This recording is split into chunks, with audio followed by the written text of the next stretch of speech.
시청자 여러분 안녕하십니까. 신통방통 윤태윤입니다. 불법 정치자금 수수 혐의를 받고 있는 국민의힘 하영재 의원의 체포동의안이 국회를 통과했습니다. 야당이 절대 다수인 국회 구조상 민주당에서도 상당히 많은 찬성표가 나왔다는 이야기입니다. 노웅래 그리고 이재명 의원 때와는 전혀 다른 결과에 더불어민주당이 내로남불의 늪에 빠진 모양새라는 지적도 함께 나오고 있습니다. 자, 오늘 첫 소식 네 분의 출연자와 함께 이야기 나눠보겠습니다. 반갑습니다. 안녕하세요. 자, 어제 국회 본회의장으로 가보겠습니다. 지난 두 번의 체포동의안이 연달아 부결되는 것을 국민들께서 인내심을 가지고 지켜보셨습니다. 오직 사건만 보고 판단해 주시기를 요청드립니다.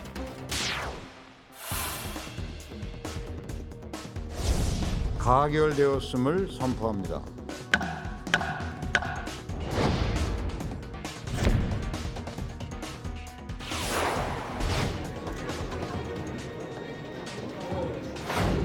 대표님 한마디만 하시고 가시면 저희 빠지겠습니다. 여기서 질문이 뭐 있어야지. 대표님 오늘 하영재 의원님 체포동의안 표결 결과 좀 어떻게 보셨어요? 안녕히 가시죠.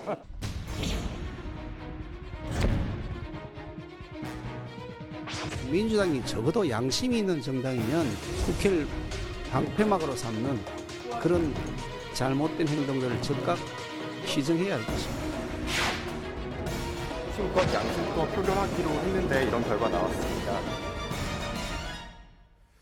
자, 다들 잘 아시겠지만 찬성 160표로 하영재 의원의 체포동의안은 가결됐습니다. 자, 일단 국민의힘 104표, 그리고 정의당 6표, 합쳐서 110표, 적어도 50표, 160표가 나오려면은 민주당을 포함한 야당에서 50표가 나와야 하는데 시대전환 기본소득당 무소속 7표를 제외한다 하더라도 40표 이상은 적어도 40표 이상은 민주당에서 이탈표가 나왔다라고 보는 게 정확하지 않겠습니까, 최 의원님? 그렇죠. 왜냐하면 국민의힘이 사실은 이 체포동의안에 찬성을 하기로 뭐 사실상의 당론으로 당론으로, 정했잖아요.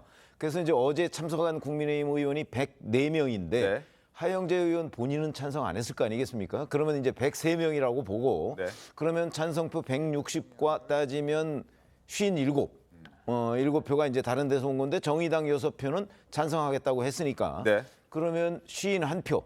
뭐 이 정도가 이제 민주당과 무소속에서 찬성표를 던졌다 이렇게 얘기를 할 수가 있겠고요. 네. 상식적으로 본다면 네.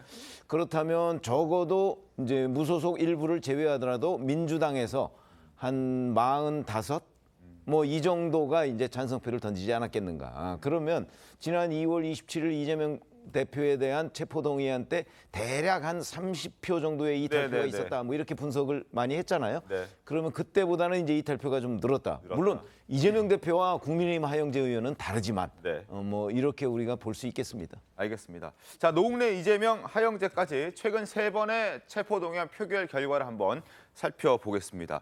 자, 지난해 12월 달에 있었던 노웅래 더불어민주당 의원의 체포동의안 표결 때는 재석 271명이었습니다. 161명이 반대하면서 부결됐습니다. 자, 이게 이재명 대표 지난 2월 27일에 있었죠. 그때는 찬성이 더 늘어났습니다. 139, 그리고 반대가 138, 찬성이 한 표 더 많았습니다. 찬성이 101표에서 139표로 38표가 늘어났습니다. 자, 이번에는 찬성이 160표가 됐습니다. 물론 의원 개각각이 다 다르긴 합니다만 어찌됐든 더불어민주당의 협조가 없었다면 찬성 160표는 나올 수 없는 그런 상황이었습니다. 그렇다면 다음에 혹시라도 이재명 대표라든지 다른 민주당 의원의 체포동의안이 국회로 넘어왔을 때 그 결과는 장담할 수 없다라고 볼 수밖에 없지 않겠습니까? 흐름으로 봤을 때. 그렇죠. 그 이재명 대표 그 체포동의안 할 때도 이탈표라고 표현을 했지만 그 소위 말해서 이재명 대표의 불체포 특권에 대해서 반대하는 의사를 가진 분들이 네. 기권 또는 반대표로 찬성표로 이제 넘어왔단 말이죠. 네. 그럼 이제 어느 정도 이분들은 한 30에서 40명 정도는 소신을 갖고 있는 분이란 말이죠.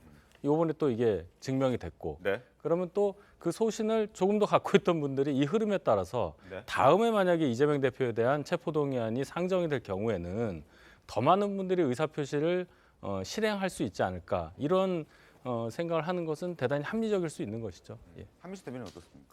근데 이제 사안도 다르고 네. 여러 가지 이제 그 뭐 이번에도 마찬가지로 체포동의안은 국민의힘도 뭐 사실상이라는 표현들이 들어갈 정도로 자율투표를 한 거죠. 본인들도 그렇고 앞서서 노웅래 의원이나 이재명 대표나 마찬가지로 여야 의원들 모두 자율투표를 했다고 생각을 합니다. 한 개개인의 헌법기관이기도 하고요.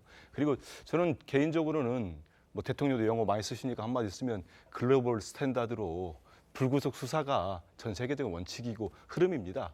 재판정에서 그 혐의는 가려지는 게 맞지요. 네. 그런 면에서 이번에 이제 하영재 의원이 찬성 가결이 나오니까 국민의힘 쪽에서 민주당 뭐 내로남불 공격을 많이 하셔가지고 저는 한 예를 좀 들어드려도 되나 싶어요. 왜냐하면 2021년 9월에 국민의힘 정찬민 의원 체포동의안이 있었습니다. 네네. 당시 표결 결과를 보면은 251명의 의원이 참석했어요. 300명 중에 한 50분 가까이 분이 참석을 안 한 거죠. 근데 당시 찬성이 139가 나오고 반대가 96명입니다.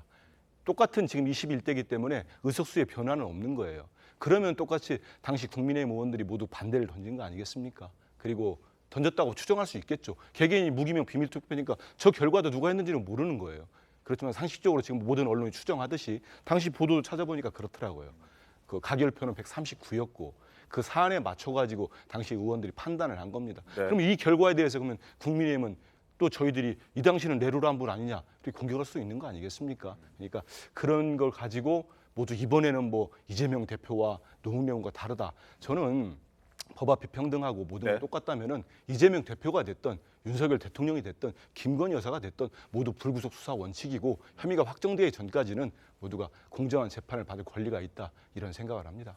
알겠습니다. 다른 혐의로 인해서 이재명 대표의 체포 동의안이 국회로 넘어올 수 있다는 전망도 나오고 있는 상황이기 때문에 어제 하영재 의원의 체포 동의안 결과를 놓고 해석들이 많이 나오고 있는 것도 사실입니다. 한번 지켜보도록 하겠습니다. 그리고 그동안 한동훈 장관의 체포 동의안 이유를 설명하는 그 과정, 그 또 발언 내용을 놓고 민주당에서는 피의 사실 공표라면서 비판의 목소리를 굉장히 높여왔었습니다. 노웅래 의원 때와 마찬가지로 하영재 의원의 음성 녹음 파일이 있다는 구체적인 정황 설명도 어제 한동훈 장관은 어김없이 내놨습니다. 자, 지난해 12월 노웅래 의원 때 그리고 어제 하영재 의원 때 한 장관의 목소리를 비교해서 먼저 들어보겠습니다.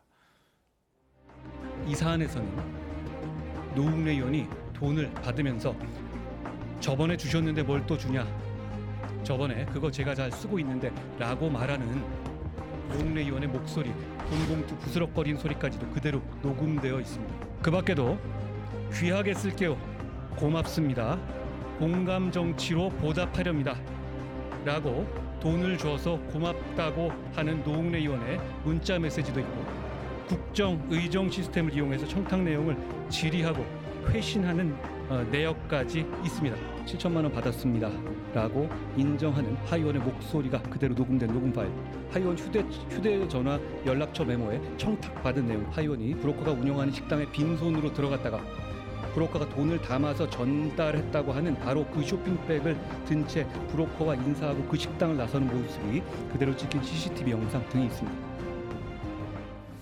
자, 손정혜 변호사님, 뭐 지난해 12월 때 목소리를 들었고 어제 목소리도 들었는데 크게 차이는 없었던 것 같아요. 어떻게 좀 보셨습니까? 한동훈 장관이 의식적으로든 아니면 본인이 일관된 소신으로 행동했든 일관되게 이제 구체적으로 어떤 피의 사실인지를 밝혀서 국회의원들이 가지는 불체포 특권을 사실상 정당하지 않다, 필요하지 않다라는 취지를 대국민한테 이제 브리핑하는 것은 여야를 막론하고 일관되고 구체적으로 이제 보입니다. 네. 그래서 한동훈 장관의 그 행동에 대해서 뭐 별달리 이제 코멘트를 할 필요는 없다고 보이지만, 다만 이제 과거의 전례에 비춰봤을 때 법무부 장관이 가결이나 부결을 앞두고 저렇게 구체적으로 이제 어떤 범죄 혐의에 대해서 설명한 적이 있었느냐, 그러진 않았기 때문에 새로운 모습의 야당 의원들이 이제 좀 비판을 했었던 전례가 있고요. 비판을 이제 알고 있었기 때문에 그 당시 상황과 지금 상황을 일관되게 유지하고 있다, 이렇게 말씀드릴 수 있는데, 네. 첫 번째, 이 문제는 이렇게 해결할 수 있을 것 같습니다. 불체포 특권을 포기하면 앞으로는 저런 일이 없겠죠. 네. 예, 두 번째, 그리고 다만 그게 포기되지 않는 한에서는 구체적으로 피의 사실을 이야기하는 것이 우리가 소위 말하는 피의사실 공표 문제랑 연결될 여지가 있거든요. 그 부분에 대한 고민은 좀 필요하다 말씀드립니다. 알겠습니다. 자, 그리고 한 장관도 표결 이후에 기자들을 만나서 이러한 얘기들을 했습니다. 그때나 지금이나 자신은 변하지 않았다, 다른 설명을 한 것은 아니다, 구체적인 혐의에 대해서 그 이유를 설명했을 뿐이다. 그러나 결과는 다르게 나왔다. 그리고 그 결과에 대해 질문은 나에게 할 것이 아니라 안에 있는 국회의원들에게 물어보라, 이렇게 기자들에게 얘기를 했습니다. 들어보겠습니다. 이재명 대표 같은 경우는 부결이 됐었는데 전 똑같은 기준으로 3번 다 똑같은 기준으로 최선을 다해 설명했고요. 그럼에도 불구하고 결과가 달라진 이유는 저한테 물으실 일이 아니고 표결하신 의원님들께 물어보셔야 될 문제 같습니다. 자, 최병우 의원님, 제가 확대 해석하는지 잘 모르겠습니다만 저 목소리를 들었을 때 네. 자기에게 묻지 말고 내로남불한 민주당 의원들한테 가서 물어봐라 이렇게 해석하는 사람들도 있긴 하던데. 그 얘기를 하고 싶어 하는 거죠. 지금 한동훈 법무부 장관이. 그리고 이번에 하영재 의원에 대한 체포동의안 그 이제 가결 요지를 설명을 해가면서 아마 굉장히 신경 썼을 거예요.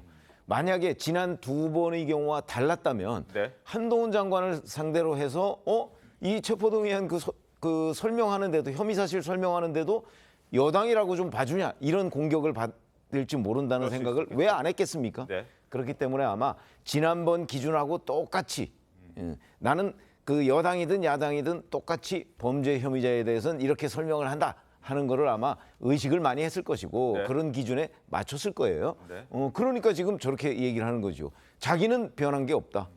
변한 거는 이제 민주당이라고 안 하고 국회의원이라고 했지만 네네. 사실상 민주당이 변했다. 이렇게 얘기를 하고 싶은 것을 그 여러 가지 그 말뜻에 저는 그 숨겨놓고 있었다. 이렇게 이해를 합니다. 알겠습니다. 자, 어쨌든 한동훈 장관은 이러한 목소리를 내고 있는 상황이었고 야당의 협조 속에 하영재 의원의 체포 동의안은 결국 가결이 됐습니다. 더불어민주당 이재명 대표 어제 결과를 어떻게 바라보고 또 어떻게 이해하고 받아들였을까요? 이재명 대표의 목소리 들어보겠습니다. 누님 한마디만 하시고 가시면 저희 빠지겠습니다. 여기서 이제 그렇게 그렇게 타협을 하기를. 예예예. 그러면 뭐 질문이 뭐 있어야지. 대표님 오늘 예. 하영재 의원님 체포동의안 표결 결과 좀 어떻게 보셨어요? 딴 얘기 하시죠. 한마디만 좀 네. 아 저기 그만하시죠. 표결 좀 어떻게 보셨어요? 표결표가 나왔는데 좀 많이 나왔다는 생각을. 사실 이제 대표님은 표결 결과가 부결로 나왔었는데 이번에 하영재 의원 경우에는 가결로 나와가지고. 여기 바로 가면 돼요. 네. 말씀만 해주시죠.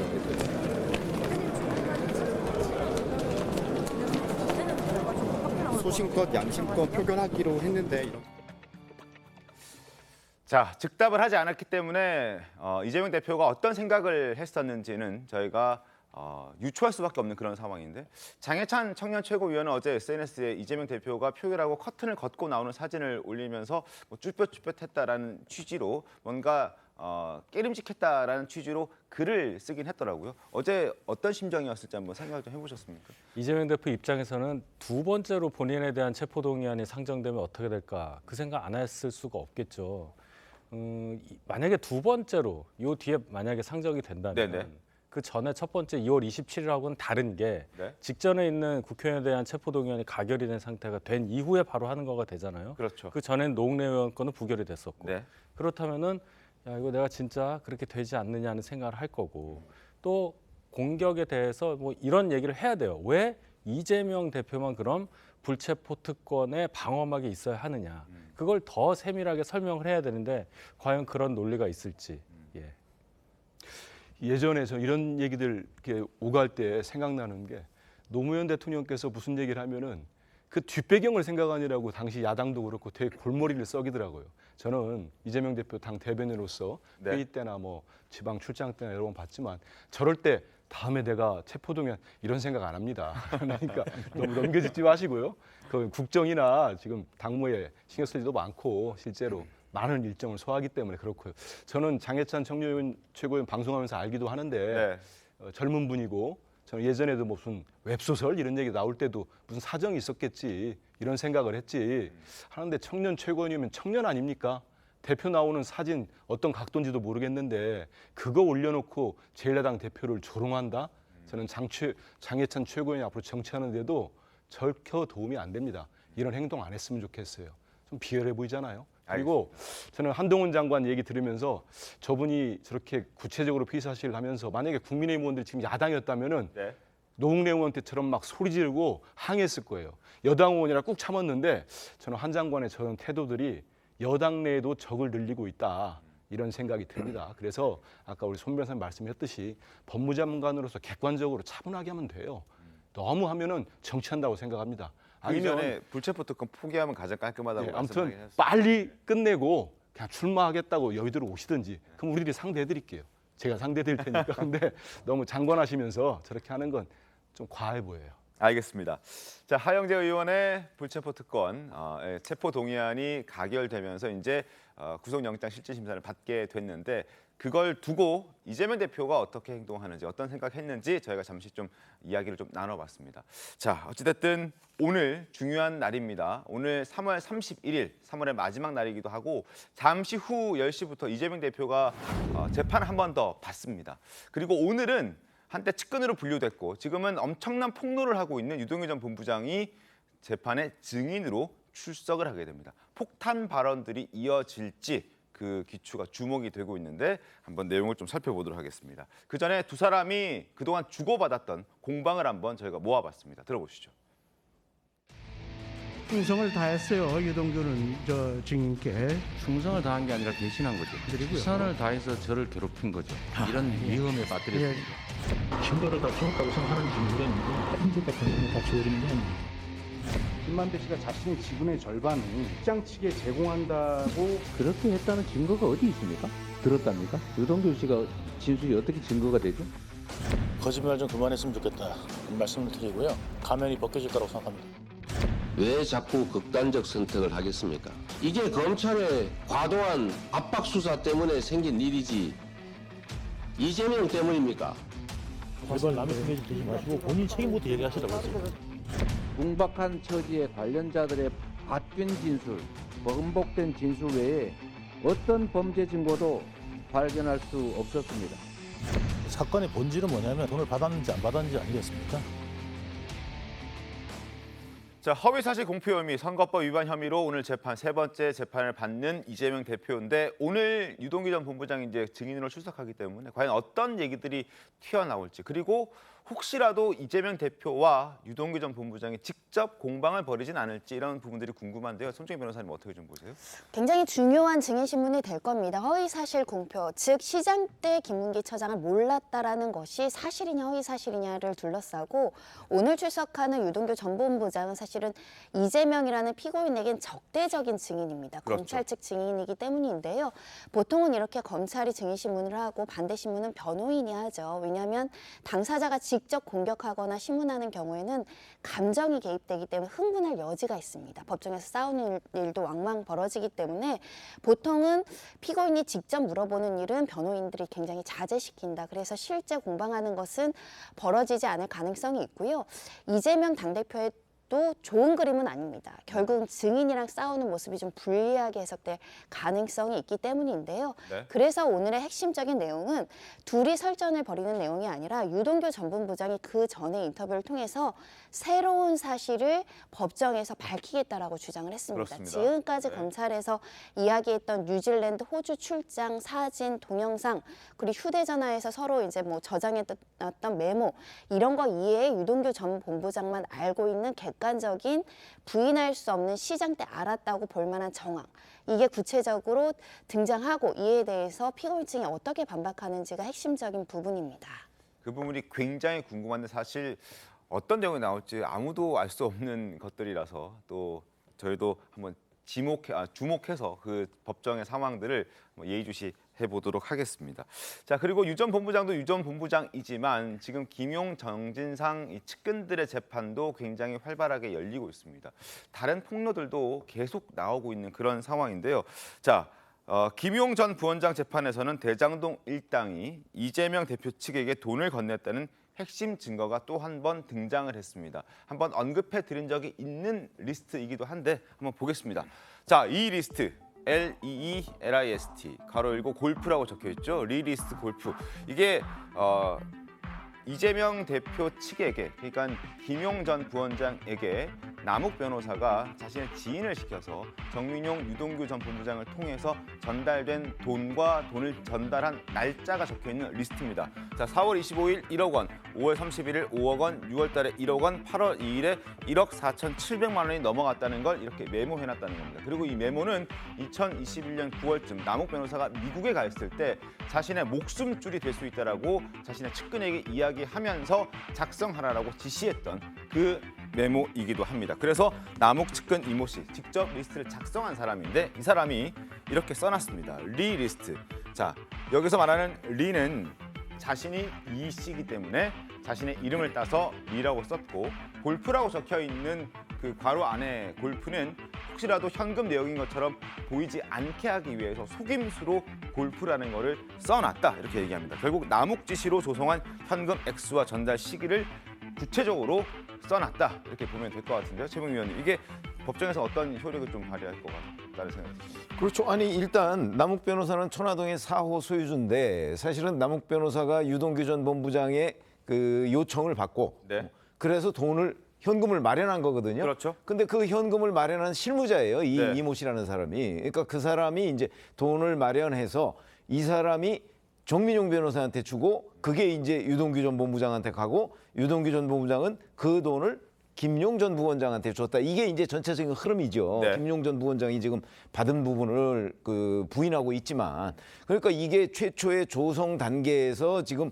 어떠한 조성이 있었고, 그다음에 그거를 정민용 변호사한테 전달한 날짜예요. 저거는. 네. 그러니까 저게 곧 김용 전 부원장한테 전달했다는 날짜는 아니에요. 그러니까 이런 것들은 2021년 9월쯤에 작성이 된 거기 때문에 이거는 9월이라고 한다면 검찰이 대장동 수사를 시작할 때입니다. 본격적으로 시작할 본격적으로 시작할 단계고, 이런 여러 가지의 이 리스트나 아니면 남욱 변호사의 진술, 이 사람이 남욱 변호사로부터 들었다는 내용, 이런 것들이 이제 구체적으로 법정에서 진술이 나오고 있기 때문에, 자, 뭐 그걸 보고 이제 판사가 매우 구체적이다, 그리고 저게 사실과 부합한 것으로 보인다, 이렇게 판단할 여지가 저는 꽤 있다고 보는데, 네네. 그건 이제 판사가 어떤 결론을 내릴지는 지금 뭐 대장동 수사 이 재판이 한창 진행 중이니까 네네. 한번 조금 더 두고 봐야 되죠. 손정혜 변호사님은 어떻습니까? 이걸 보시면서?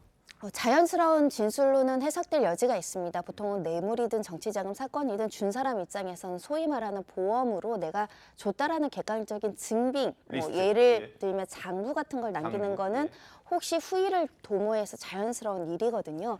그런 측면에서는 지금 구체적으로 내가 왜 이렇게 리스트를 이런 항목으로 작성했는지를 그러니까 상세하게 일관되게 구체화해서 이제 진술하고 있기 때문에 진술의 신빙성이 꽤 높다, 이렇게 이제 재판부에서 판단할 수 있는데, 네. 피고인 측에서 이게 이제 수기로 쓰거나 뭐 컴퓨터로 쓴 것이 아니면 작성 일자가 지금 불분명할 수 있습니다. 사후 조작 가능성에 대해서 의문을 제기할 것으로 보이는데, 그래서 보통 필적 감정이나 감정을 해서 수년 차이가 나는 걸 밝혀내기도 합니다.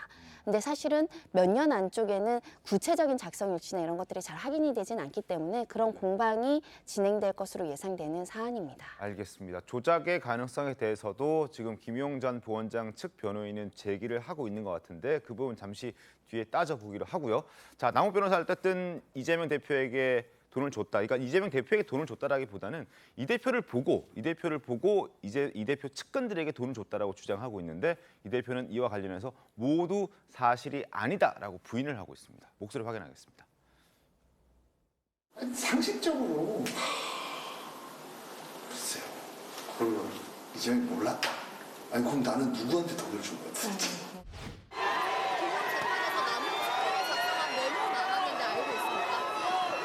김용이 유동규 통해서 대표님 대선 자금 20억 요청했다고 그렇게 방금 나왔는데 혹시 사실인가요? 사실같이 보입니까? 김용이 그렇게 말했습니까? 아니요, 남욱이 그렇게 말했습니다. 누구의 말이 맞는지는 판단할 일이지, 저한테 그렇게 자꾸 있지도 않은 얘기를 하시는 건 좀 지나치지 않나요? 자, 남욱이 지시하고 남욱 변호사의 지인, 측근이 작성한 리스트라는 것이 법정에서 공개가 됐습니다마는 김용 전 부원장 측은 메모 자체에 대해서 진위에 대해서 부정적인 입장을 밝히고 있고 돈을 받은 건 없다라고 얘기하면서 조작 가능성도 제기하고 있습니다. 어떻게 보십니까? 글쎄요, 만약에 저걸 조작을 해서 법정에 제출했다면 위증의 죄를 받겠죠. 돈을 주지도 않았는데 내가 돈을 줬다고 없는 죄를 만들어서 있지도 않은 메모를 만들어서 법원에다가 내서 내 죄를 더 가중시켜서 벌을 더 많이 받겠다. 이게 상식적으로 이해가 안 가죠. 그래서 조작 가능성이라고 얘기해야 김용 쪽에서는 안 받은 게 되니까 주장할 수는 있겠지만은 김용 측 이외에 사람들이 볼 때는 저걸 왜 조작을 하느냐, 거기에 대해서 김용 쪽에서는 아마 반대 논리가 없을 거예요. 근데 저는 이제 예전에 한 법조인한테 얘기를 들어보니까 네네. 기자도 오래 하면서 근데 이런 기록들이 증거로 입증이 되려면은 뇌물을 제공하잖아요. 어떤 뭐 사업자가 됐던 그럴 때는 사업가가 됐던 그러면 요일별로 이렇게 쭉 이렇게 일목요연하게 계속 이렇게 이어진다거나 몇 월에 주고 또 몇 월에 주고 몇 년에 주고 이럴 때는 재판에서 증거로 채택될 확률이 있답니다. 높은데 저렇게 딱 떨어져 가지고 벌어진 시점과 차이도 있고 메모 한 장만 나왔을 때는 일단은 그 변호사 법조인 말씀은 그분도 검사를 하신 분인데 상당히 어려울 수가 있다 이런 얘기를 먼저 하시더라고요. 그리고 저는 이게 일단 이른바 남욱 씨나 유동규 씨가 뭐 경선자금 10억 얘기했다는 거 아닙니까? 네. 그들 말이 주장이 맞다면 만약에 맞다면 저는 어이가 없어요. 왜냐하면 경소태 캠프에 있었는데 그때 십시일반으로 지지자들 당원들이 하도 많이 내가지고 돌려주기까지 했어요. 이미 한도가 차서. 그런데 아무튼 저들 주장이 맞다면 엄중한 정말 경선자문 10억인데 20억을 요구받고 마련한 게 8억 4,700이에요. 근데 그중에 김용한테 간 거는 또 6억이에요. 그리고 유동규 씨가 인정을 했습니다. 제가 1억 넘게 썼다고.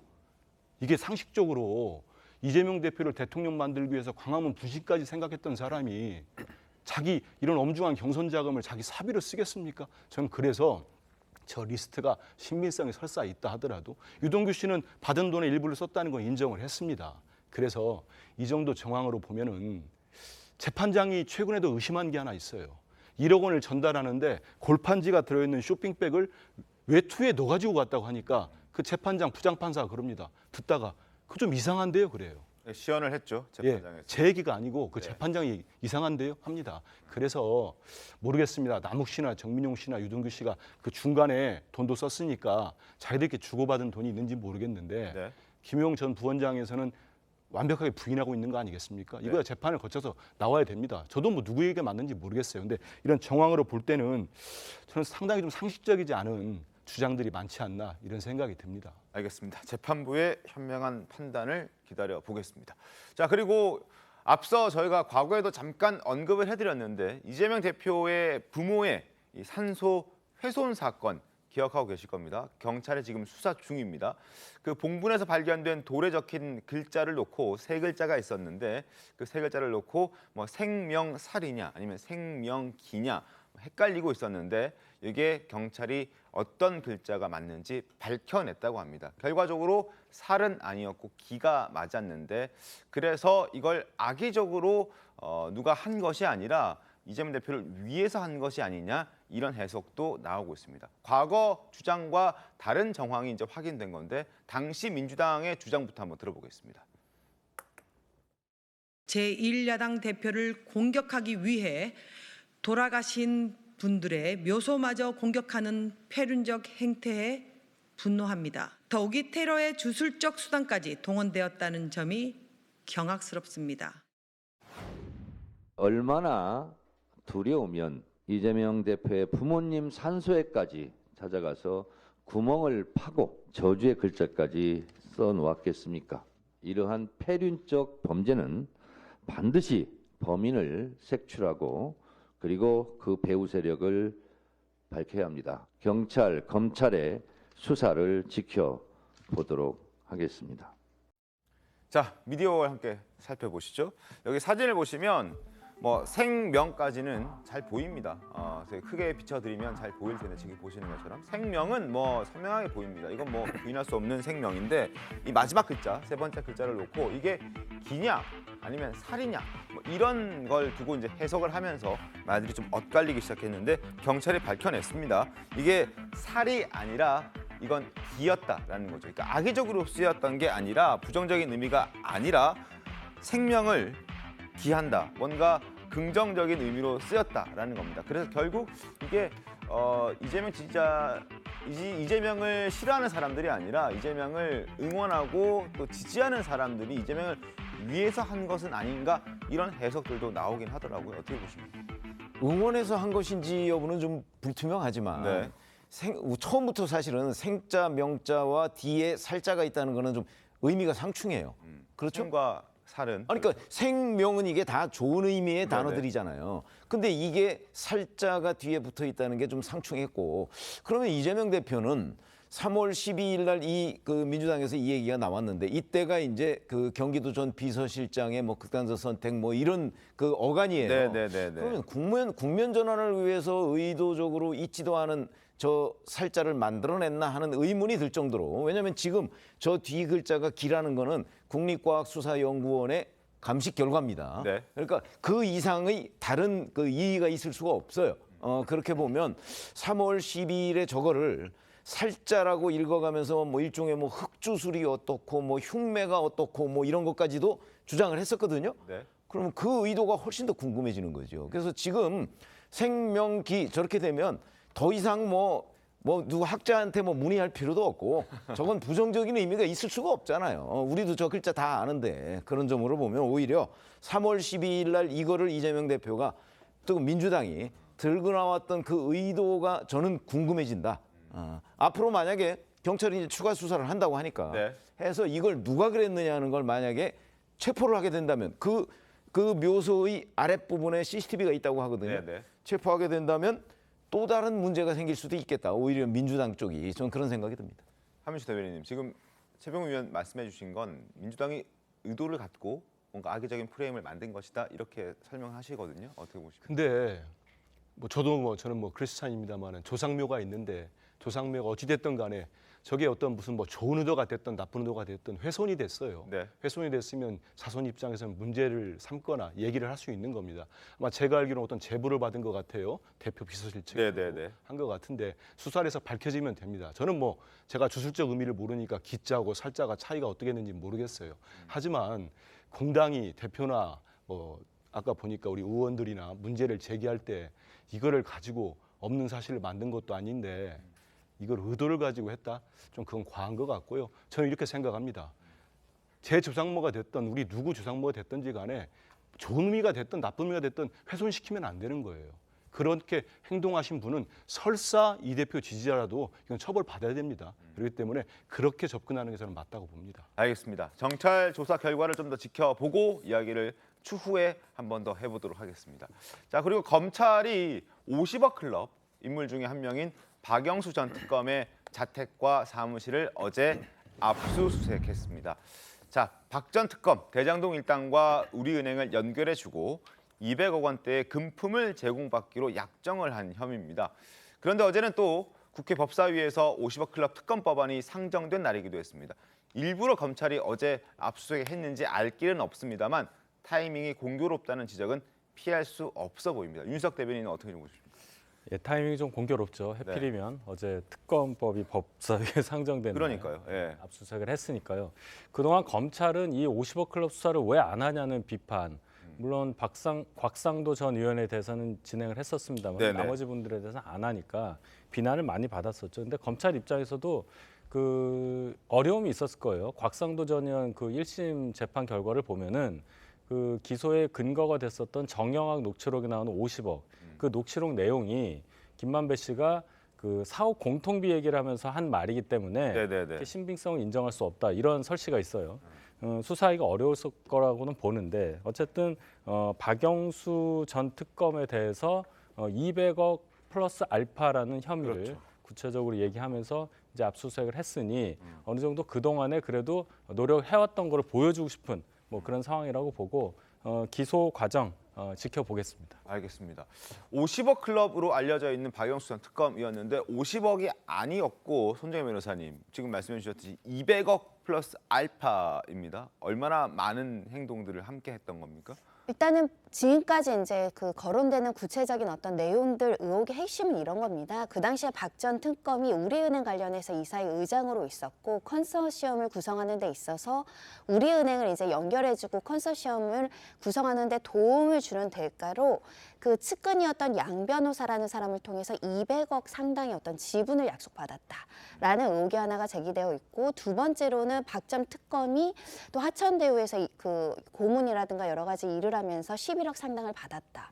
그리고 세 번째로는 그의 딸이 관련해서 이제 8억 원 정도의 시세 차익이 있는 대장동 그 부동산을 받았다. 의혹이 그 여러 가지가 제기되고 있는데, 지금 나오는 이제 비판들은 이런 겁니다. 제가 얘기하는 의혹이 유죄인지 무죄인지는 수사를 해봐야 되는 내용입니다. 네. 그런데 이재명 대표하고 이제 비교를 했을 때 이재명 대표도 뭐 400억대 약정설이 있었죠.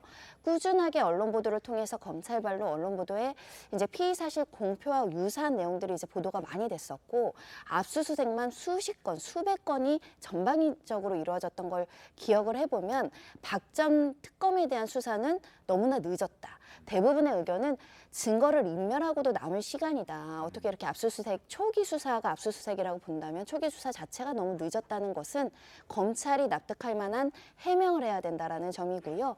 물론 검찰에서는 여러 가지 어려움이 있었고 주변에 대한 어떤 수사가 너무 많았기 때문에 순서대로 절차대로 진행되고 있다고는 하지만 어찌하여 피고인별로 이렇게 초기 수사가 늦거나 압수수색의 강도나 횟수가 차이가 나는 것인가.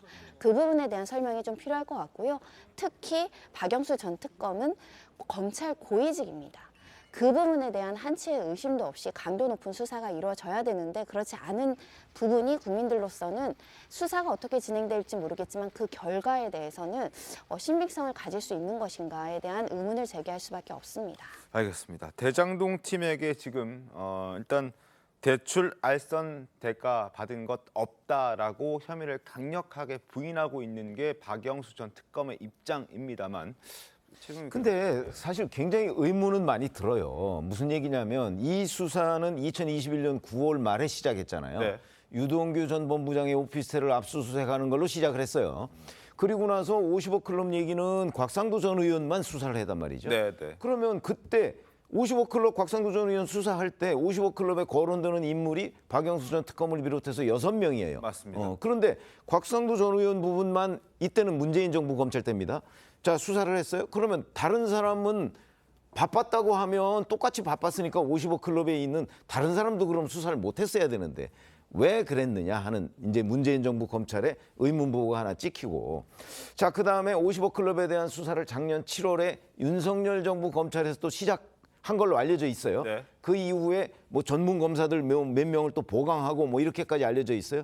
그러면 작년 7월이면 벌써 8개월, 9개월 전입니다. 네. 그럼 그동안에 뭘 했느냐 하는 부분이 또 우리가 의문부호가 또 찍혀요. 그러니까 과연 검찰의 수사 의지가 있느냐 하는 거 하고, 그다음에 또 정영학 녹취록에 보면 김만배 씨가 뭐 정영학이든 아니면 뭐 유동규 씨든 남욱 씨든 이런 사람들하고 만나서 자기네들끼리 뭐 이런 얘기 저런 얘기 하는데 거기에 50억 클럽 그 숫자를 세요. 네.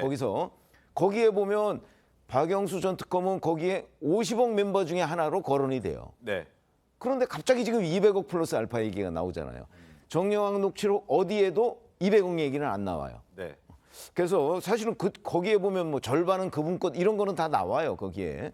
그래서 자기네들끼리 대화하고 뭐 협의하는 과정에서 한 번도 안 나온 얘기를 이번에 더군다나 법사위에서 특검법이 여야 합의로 상정이 되니까 곧바로 압수수색을 하면서 이런 얘기가 나온다? 아까 공교롭다 말씀을 하셨는데 저도 이게 뭔가 좀 그 의문이 듭니다.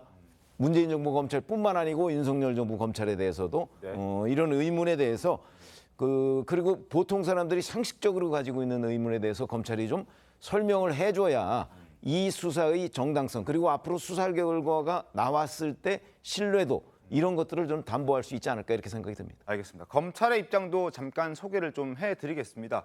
검찰은 이렇게 설명하고 있습니다. 수사에도 우선순위라는 게 있다. 그래서 지금까지는 대장동 특혜 의혹의 본류인 민간업자와 이재명 대표 측의 유착 의혹 수사에 집중을 해왔고, 그리고 그렇다고 해서 50억 클럽에 대해서 수사를 손 놓고 있었던 것은 아니다라고 설명을 하고 있습니다.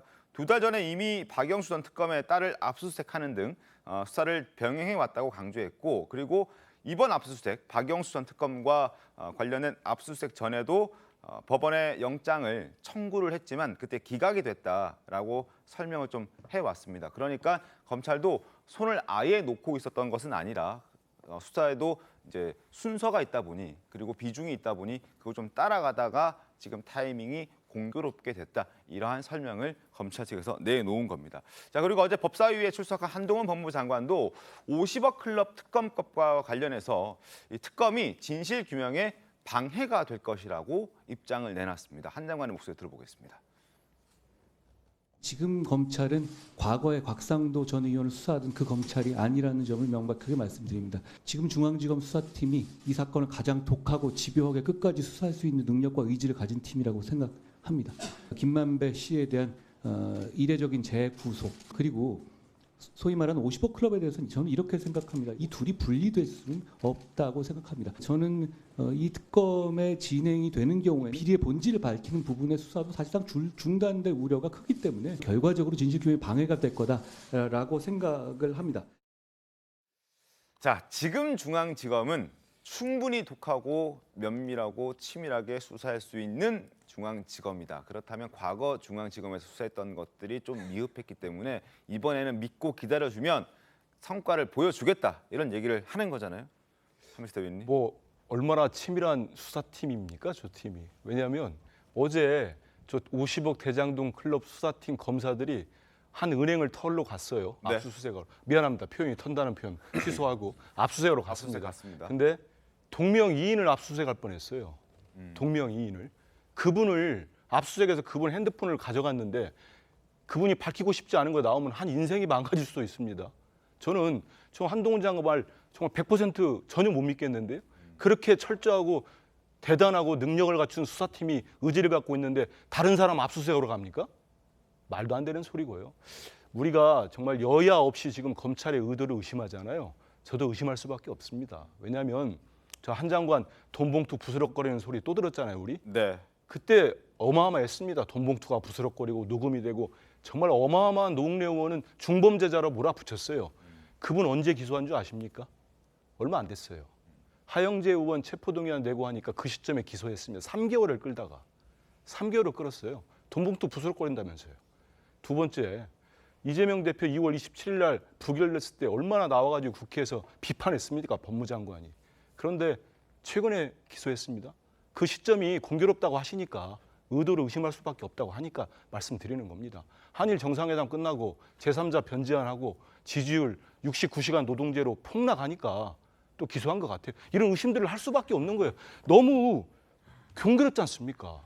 여야 합의로 법사위에서 대장동 특검한다고 하니까 특검 무용론 딱 들고 나오면서 다른 사람 동명이인 압수수색 들어가면서 이러면서 지금 자기들이 믿어달라고 하는 건데 저는 정말 박영수 전 고위직 검사나 뭐 김순환 전 검사나 이런 검찰총장이나 이런 분들 검찰만 걸린 사건은 대장동 이게 하루 이틀 된 게 아닙니다.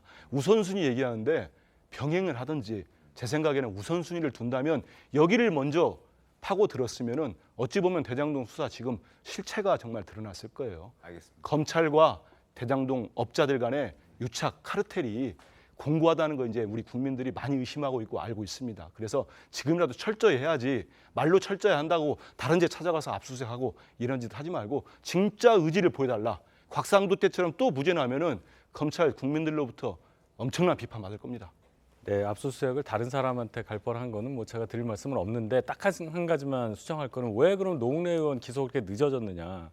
증거로 인정될 만한 그 음성 파일이 뭐 3만 개나 됐대요.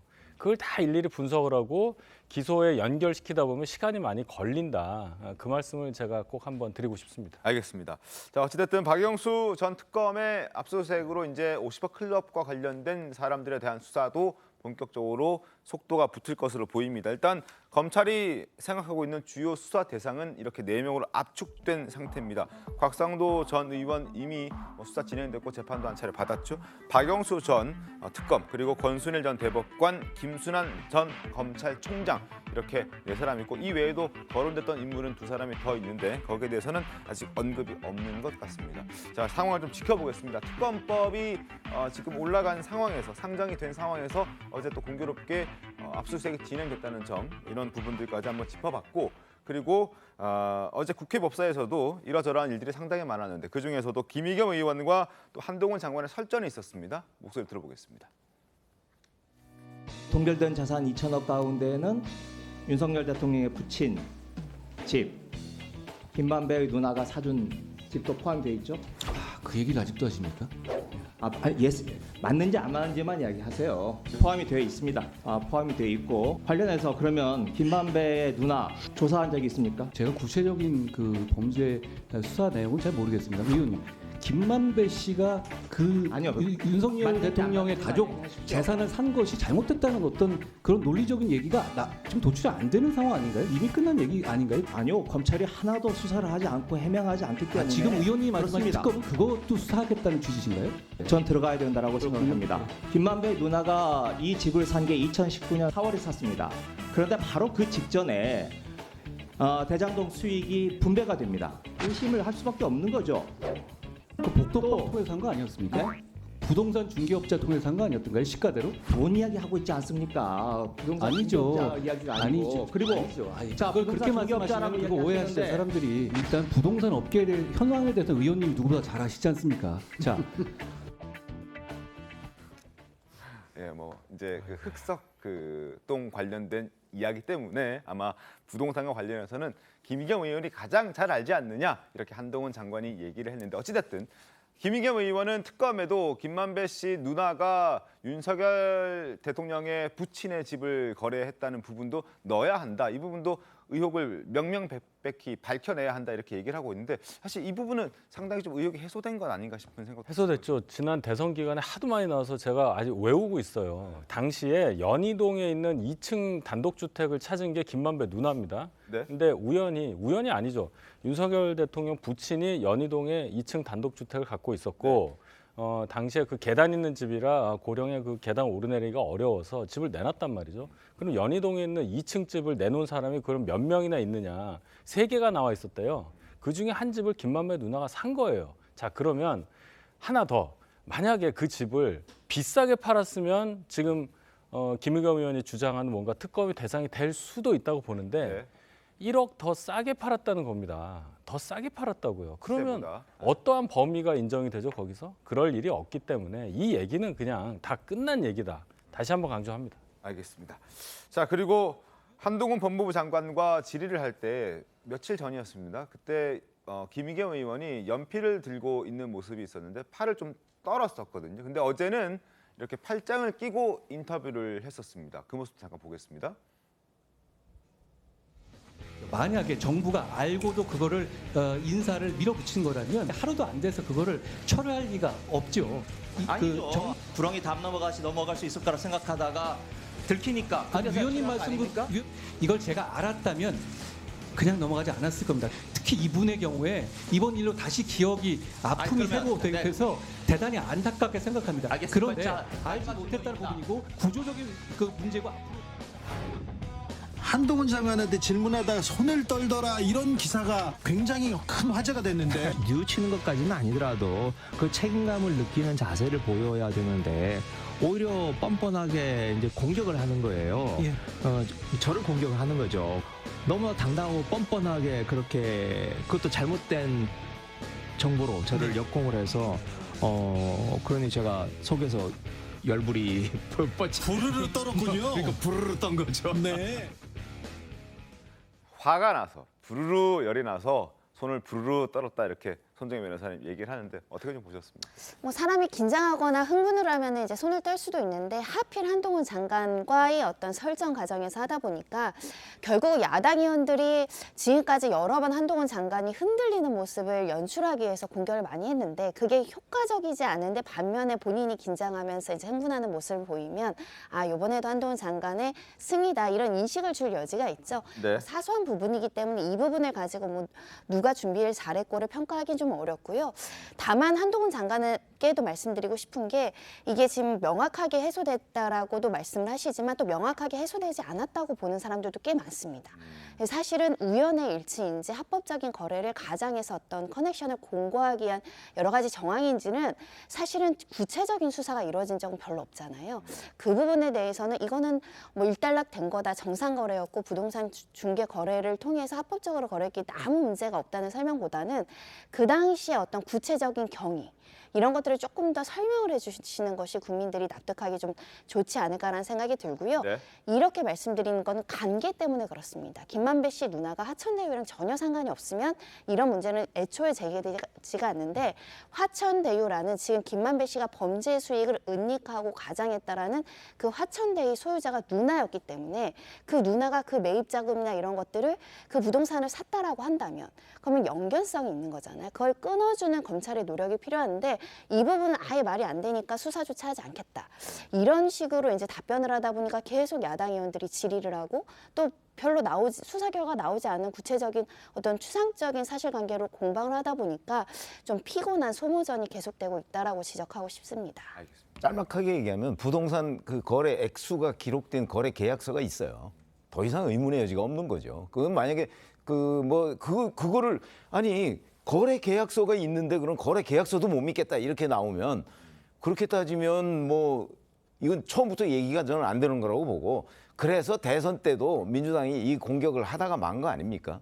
저는 그렇게 정리할 수 있다고 봅니다. 알겠습니다. 윤석 대변인님 그리고 김의겸 의원이 얘기하는 걸 쭉 들어보다 보면 한동훈 법무부 장관이 잘못된 정보로 자기를 공격했다라고 얘기를 하는데 사실 잘못된 정보하면은 우리가 김의겸 의원을 지적 안 할 수가 없는 것 아니겠습니까? 그러니까 이제 김의겸 의원이 저런 논리 구조와 어떤 생각을 가지고 한동훈 장관을 자꾸 공격을 하면은 질 수밖에 없어요.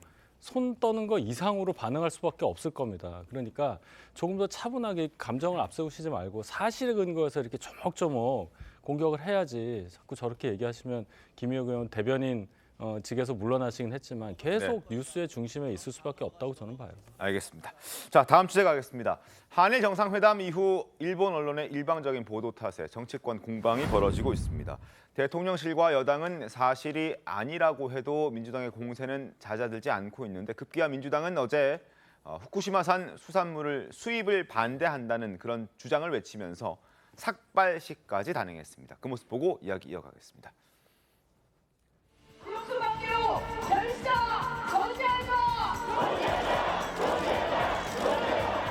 불효괴고의 진상을 낱낱이 국민에게 알리고 국민에게 그리고 역사에 사과하십시오. 후쿠시마 농산물 절대 수입 불가를 공개적으로 온 세계에 확실하게 천명하십시오. 농수 해양 방출 계획을 철회하라! 아무런 논의 없이 완전 오염수 방출 일반 한치의 거짓 없이 명명백백한 진실을 밝혀야 할 것이다. 거짓이라면 우리 국민을 우롱한 일본에 사과를 요구해야 할 것이다. 자, 논란을 일으켰고 문제가 된 일본 언론은 교도통신이고 교도통신의 보도가 어떤 내용인지 한번 여쭤보겠습니다. 어떤 내용을 보도했길래 이렇게 문제가 됐습니까? 네, 후쿠시마 이제 오염수 방류 문제와 관련해서 이제 곧 이제 오염수를 방류하겠다라는 이제 계획이 있죠. 한국 국민들의 이해를 구해나겠다고 이제 말했다라는 점입니다. 그리고 두 번째로는 일본에 이제 저희가 수산물 수입 금지 조치를 한 부분이 있죠. 그 수입 금지 조치 철폐를 요청했다. 그러니까 윤 대통령과 어떤 회담이나 여러 가지 대화의 주제 중에 수산물 수입 금지 조치를 변경하는 안이 거론된 거 아니냐라고 이제 민주당이 지적하고 있는 것이고요. 일본산 멍게는 사줘도 우리 쌀은 못 사주겠다는 건가, 후쿠시마 농산물 절대 수입 불가를 확실하게 천명하라는 게 민주당의 입장이고, 대통령실도 이에 대해서 이제 해명을 했습니다. 후쿠시마산 수산물이 들어올 일은 결코 없다. 이렇게 이제 이 부분에 대해서는 교토통신의 보도가 사실이 아니다. 이렇게 입장이 나왔습니다. 대통령실에서 극구 아니다, 사실 아니다라는 입장을 내고 있음에도 불구하고 민주당이 계속 제기를 하고 있거든요, 문제를. 아니 민주당은 이제 교도통신의 보도를 믿고 저렇게 얘기를 하는 것으로 보이나 우선 첫 번째 자, 윤석열 대통령이 당시 만났던 사람은 일본 당국자가 아닙니다. 네. 전직 의원들이고요. 네. 그 바로 후쿠시마에 지역구를 두고 있는 또는 그 근처에서 정치 활동을 하고 있는 정치인들이거든요. 그래 거기에 약간의 뭐 외교적 언사를 섞어서 뭘 했다고 하더라도 네. 이거는 일본 정부 당국자하고는 관련 없는 것이고, 이거보다 더 결정적인 거는 그 얘기를 하는 중간 옆에 바로 윤석열 대통령 옆자리에 정진석 의원이 있었어요. 네. 정진석 의원이 기자 15년 이상 했잖아요. 네. 정치부 기자도 굉장히 오래 했거든요. 메모를 했다 그러죠. 메모를 했다고 그러고 메모한 얘기를 공개를 했는데 그 수첩을 보니까 아, 이게 한국어에 익숙하지 않은 그 일본인들이 전하다 보면 그렇게 좀 오해가 될 수도 있겠다 하는 대목도 있어요. 무슨 얘기냐면 이게 과학적으로 완전히 검증된 이후에 뭐 이런 부분이 있거든요. 네네네. 근데 그 부분을 쏙 빼고 무슨 이해를 구해 나가겠다는 식으로 지금 보도를 교도통신이 했단 말이죠. 근데 저는 정진석 의원이 그때 뭐 이런 일이 벌어질 거라고 생각해서 메모한 거 아니고 아마 습관적으로 했을 텐데, 기자 때의 그 습관대로. 그러면 그 메모가 뭐 지금 그 뒤늦게 한 거 아니잖아요. 그 네. 막 흘려 쓴 글씨체로 했다고 하는데, 그렇다면 이거는 교도통신의 보도는 잘못된 거다. 그러니까 한국어를 그 누구한테 전해 듣고 교도통신 기자가 쓰는 과정에서 잘못된 거다. 그거는 뭐 저는 거의 명확하다고 확신을 합니다. 정진석 의원의 메모로서 이 논란은 끝내야 되는 건데 지금 민주당이 교도통신의 그 오보를 근거로 해서 지금 저렇게 얘기한다? 글쎄요. 뭐 혹시 나중에 뭐 혹시 녹음한 게 있으면 또 뭐 어떻게 될지 모르겠으나 저는 정진석 의원의 메모를 믿습니다. 정말 답답한 게 정말 2주째 윤석열 대통령 한일 정상회담 끝나고 2주째 계속되고 있어요. 일본 언론들 위안부 합의이행, 독도, 후쿠시마 수산물, 소녀상 뭐 안 한 얘기 없이 다 한 것 같아요. 우리나라 대통령한테 보도를 보면요. 그러면 정말 이거 고리를 끊어야 되겠습니다. 끊어줘야죠. 그걸 정부와 대통령실이 끊어야 되지 않겠습니까? 그러면 예전에 뭐 부승찬 국방부 전 대변인이랄지 뭐 이를 보도한 천공이 뭐 관저 부지 왔다 갔다 하는 거 할 때 바로 고발했잖아요. 일본 좀 더 강하게 하십시오. 그래서 고리를 끊어야지. 한번 보십시오. 후쿠시마산 수산물 얘기 나왔을 때 저도 보도 보니까 대통령실이 구체적인 이런 얘기는 할 수 없다. 멍게 얘기 나왔을 때 멍게. 그때 빨리 끊던지 뭘 해야죠. 그러니까 국민들이 뭐라고 하는지 아십니까? 그럼 멍게 아니면 해삼을 들은 거냐, 도다리 들은 거냐 이런 얘기 묻는 겁니다. 그래서 그리고 한번 지켜보십시오. 왜 이걸 민주당을 탓을 합니까? 야당이 이 문제까지 제기 안 하면 일본이 우리 어떻게 보겠습니까? 제가 예전에 말씀드렸듯이 저는 이렇게 저희들은 무슨 선의를 가지고 한지 모르겠습니다. 제3자 변제안 내놓고 일본 보십시오. 교과서를 아예 바꿔버렸어요. 강제징용에서 징용 강제성을 빼버렸습니다. 독도 영유권 고유용토라고 넣어가지고 전 학생들한테 범위를 넓혀버렸어요. 그리고 산케이는 내각의 한 간부를 통해서 뭐라고 하는지 아십니까? 윤석열 정부 때 독도 영유권도 해결해버리자. 이게 무슨 얘기입니까? 왜 이렇게 하는 겁니까? 우리 정부가. 왜 민주당을 뭐라고 하십니까? 민주당이 정상회담하고 왔습니까? 우리 야당과 시민단체가 이것도 지적 못합니까? 이 지적 굴욕적 외교하지 마라. 우리 국민들 건강 챙기기 위해서는 후쿠시마산 수산물 먹을 수 없다.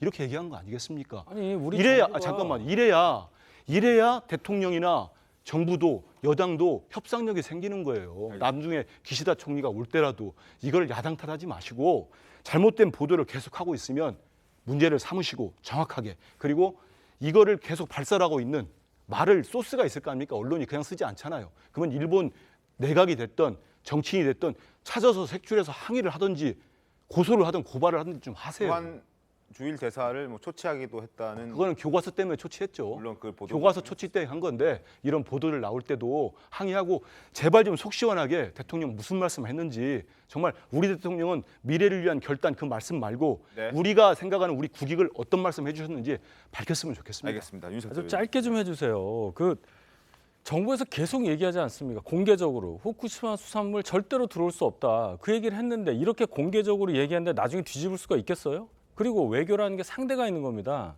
합의되지 않은 사안은 아무 의미가 없는 거예요. 지속적으로 얘기를 합니다. 그리고 일본에서 왜곡 보도를 했다고 계속 얘기를 했고 외교 경로를 통해서 항의를 했고, 정부가 일개 일본 언론하고 무슨 어떻게 대응을 해야 되나요? 뭐 어디에다 제소를 해야 되나요? 이런 뭐 속 시원하게 해달라고 하는데 심정은 알겠으나 이렇게 대안 없이 막 저 삭발식하고 하는 것이 국민들께 어떻게 비칠지 생각해야 돼요. 국회의원이 시위를 하는 겁니다. 그러지 말고 국회 안에 들어가서 차분하게 논의하고 서로 합의를 해라.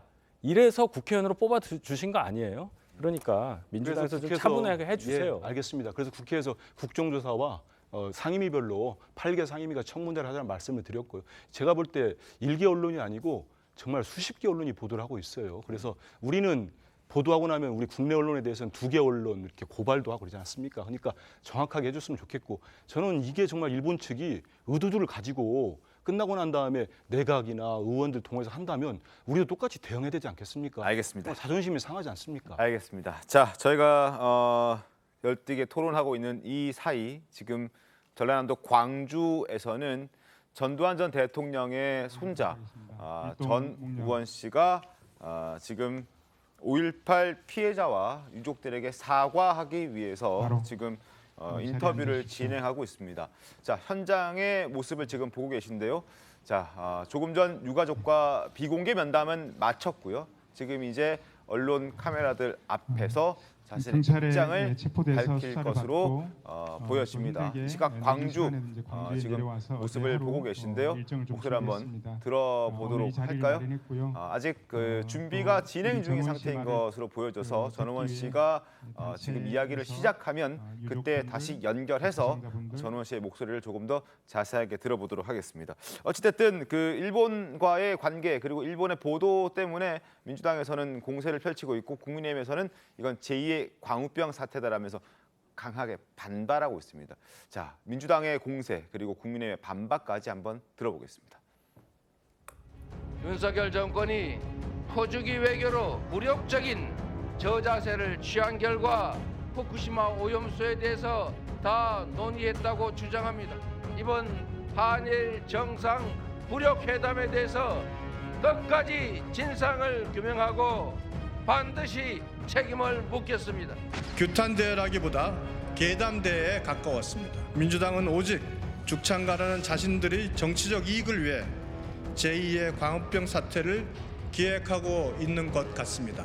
일본 교도통신은 윤석열 대통령이 시간이 걸리더라도 한국 국민의 이해를 구해 나가겠다라고 말했다며 보도했습니다. 국가의 기본 책무마저 저버리려 하는 것입니까? 대통령의 워딩을 기록을 해놨는데 그런 내용이 전혀 없었습니다. 한국 국민들을 설득해 나가기로 했다라는 워딩은 전혀 찾아볼 수가 없었고요.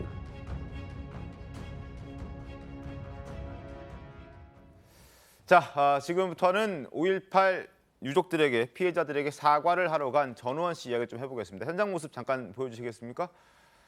자, 광주 문화센터로 보여지는 곳에 지금 가 있는데요. 지금 마이크를 연결하고 있는 모습 보고 계십니다. 전우원 씨 좀 다소 좀 피곤해한 모습도 비춰지고 있는데 어제 또 검찰의 조사를 받고 훈련한 다음에 곧장 광주로 향했고 그리고 차량으로 이동해서 전날 새벽에 도착했고 아마 밤에 잠을 좀 푹 잤는지 모르겠습니다. 어찌됐든 지금 오늘 유가족과의 비공개 면담은 이미 마친 상태고 지금 전우원 씨가 이야기를 하기 직전의 상황, 마이크의 상황을 점검하고 있는 모습을 보고 계십니다. 아마 마이크 연결이 그렇게 좋지 않은 것 같아서 지금 시간이 조금 걸리는 것 같은데요. 전우원 씨와 지금 양쪽에 아마 유족들로 보여집니다. 5.18 피해자들의 어떤 유족들로 보여지는데 함께 앉아 있는 모습입니다. 최병 위원님, 오늘 어떤 얘기를 좀 하게 될까요? 뭐 지금까지 전우원 씨의 입장은 많이 나왔었죠. 여기에도 나왔습니다만은 인터뷰도 했더라고요. 그래서 네. 가족 모두가 뭐 이제 자기네들 가족이 뭐 5.18 피해자다 이런 말만 했는데 네. 실제 그 전두환 전 대통령은 자기의 질문에 대해서는 대답을 회피했다. 그리고 자기가 그러니까 그 할아버지가 그 과거 광주 시민들한테 했던 여러 가지의 그 행동에 대해서 본인이 사죄하겠다. 뭐 이런 입장을 여러 차례 밝혔고 인터뷰도 했고 했기 때문에 아마 지금 저 얘기도 그것을 반복적으로 얘기하고 뭐 그러면서 사죄를 구하는 뜻을 밝힐 것으로 그렇게 충분히 예상이 됩니다. 알겠습니다. 자, 전우원 씨가 이야기를 하기 시작했습니다. 목소리 들어보겠습니다. 저희에게 이렇게 소중한 기회를 주신 모든 분께 감사의 말씀드립니다. 그리고 이렇게 늦게 찾아뵙게 돼서 더 일찍 사죄의 말씀을 드리지 못해서 진심으로 죄송합니다. 여기에 참석하지 못하신 분들도 많이 계시고 그분들 중에 많은 피해자분들과 유가족분들이 계시다는 걸 압니다. 그리고 제가 여기에 있음이 그분들에겐 오히려 더 큰 상처가 될 수도 있음을 숙지하고 있습니다. 그만큼 더 죄송하고 이렇게 소중한 기회를 주셔서 다시 한번 감사드립니다. 저는 이 자리를 빌어서 여러분들께 꼭 드리고 싶은 말이 있었습니다. 살면서 저의 추악한 마음 때문에 한 번도 인정하지 못했던 사실입니다. 저의 할아버지 전두환 씨는 5.18 앞에 너무나 큰 죄를 지은 죄인이고 학살자임을 가족의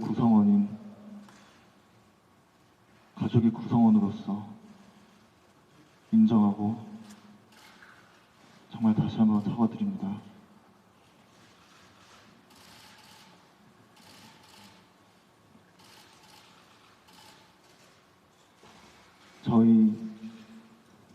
우리 나라가 정말 오랫동안 아픔의 역사를 겪어왔습니다. 일제강점기부터 군부 독재까지 너무나 많은 희생과 아픔이 있었음에도 불구하고 저의 할아버지 전두환 씨는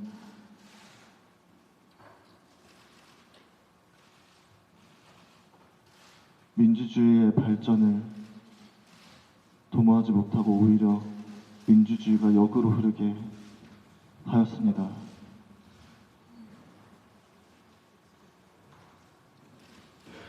그리고 정말 군부 독재 속에서 두려움 속에서 그것을 이겨내고 용기로 군부 독재에 맞섰던 광주 시민 여러분들 영웅이고 정말 저희 나라의 빛이고 소금이신 모든 분들을 오히려 더 고통에 있게 하고 자, 전두환 전 대통령, 고 전두환 전 대통령의 손자 전우원 씨가 지금 광주 5.18 기념 문화센터에서 기자회견을 하고 있습니다. 유족과 또 피해자들과 여러 사람들에게 전두환 전 대통령 일가로서는 처음으로 광주를 찾아서 사죄를 하는 그런 기자회견을 잠시 보여드렸습니다. 자, 앞으로 좀 더 긴 얘기가 이어질 것으로 예상이 되는데 그 부분은 이어지는 오후 시사 프로그램에서 전해드리도록 하겠습니다. 잠시 뒤 돌아오겠습니다. 오늘 준비한 신통방통 여기까지입니다. 다음 주에 더 신통하게 돌아오겠습니다. 고맙습니다.